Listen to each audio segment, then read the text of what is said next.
प्रबल वर्षा और बन्या परिस्थिति रे कली ग्राम पंचायत रे सुखिला खाद्य बंटन। स्वर्गत निरंजन मल्लिक स्मृति कमिटीर मानविक पदक्षेप। लगाण वर्षा और नदीर जलस्तर वृद्धि पावा फल कली ग्राम पंचायत अनेक ग्राम एवं बन्या पानी रे घेराव होई रही। जोगाजोग व्यवस्था बाधाप्राप्त होगा सह अनेक परिवार खाद्य पानीय जल और अत्यावश्यक सामग्रीर अभाव रे विभिन्न समस्यार सम्मुखीन होउछंती। एभली दुर्दिन रे समाजसेवार एक उज्ज्वल दृष्टांत सृष्टि करिछि स्वर्गत निरंजन मल्लिक स्मृति कमिटी।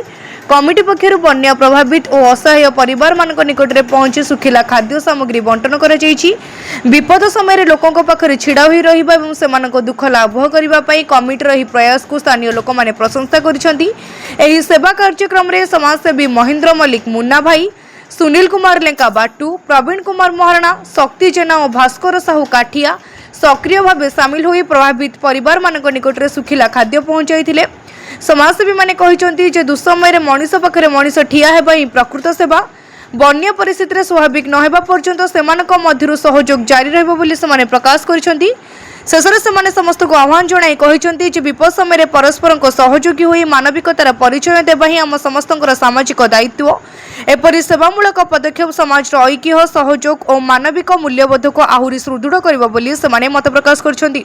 भद्रकरू पुनील कुमार सामंत रिपोर्ट, तीर्थक्षेत्र लाइव।